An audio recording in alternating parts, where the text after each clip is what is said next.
One clear winter night, the prince led Cinderella out to the balcony. "I have a surprise for you," he said, handing her a box. Inside was a beautiful new coat. "Oh, it's simply lovely," Cinderella exclaimed. "Thank you." It was a pretty and thoughtful gift. The coat would keep her warm during the cold weather. The next morning, the princess showed her coat to Susie, one of her mouse friends. "Isn't the prince thoughtful?" Cinderella remarked. "Nicer, nicer," Susie exclaimed. The coat sleeve felt warm and cozy, especially compared to where the mice lived. A few minutes later, Jack and Gus went into Cinderella's room. It had been a chilly night in the attic, and the mice were still shivering. "Cinderella, Cinderella," Jack called.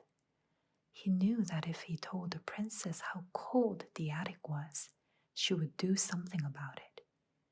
But she was rushing off to get dressed for a tea party, so she didn't hear her friend. Jack sighed. It was too cold for the mice to stay in the attic much longer.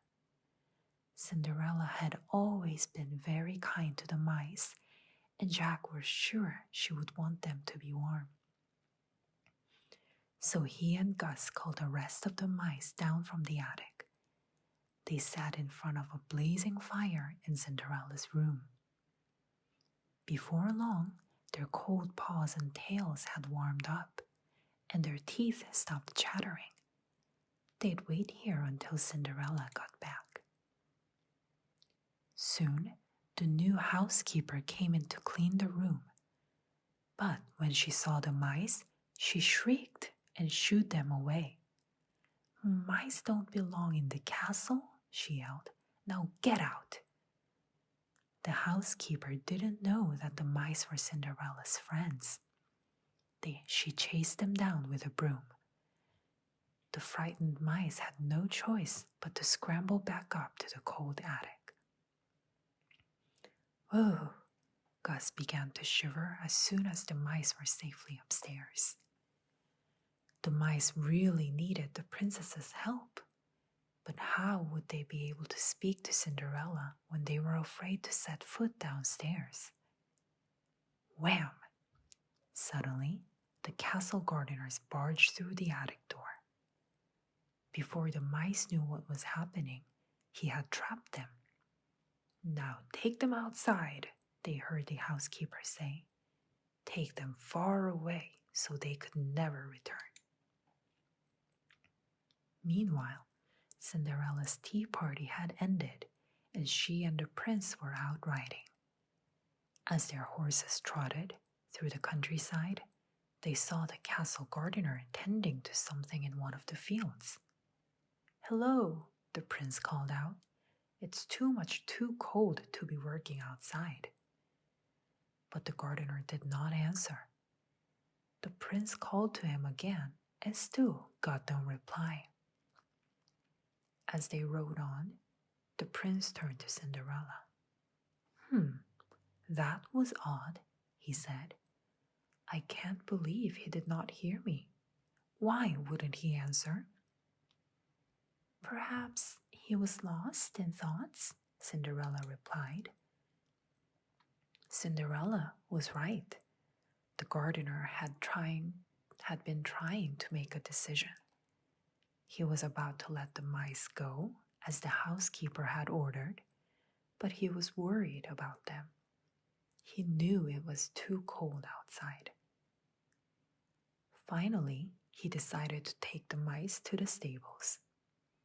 "Now don't tell the housekeeper," he told the stable workers.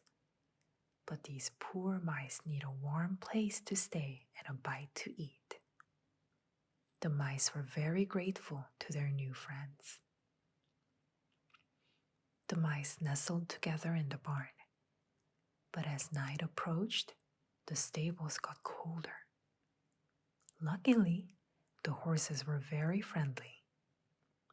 They told the mice to snuggle in their manes to keep warm. That's a nice, said Gus as he drifted off to sleep. Later that night, back at the castle, Cinderella was starting to worry. She hadn't seen the mice since that morning. Jack and Gus nearly always came by in the evening. Cinderella was searching for the mice when she ran into the prince. "Why, hello," the prince said. "Are you looking for the same person as I am?" "Why, no, I don't think so," Cinderella replied.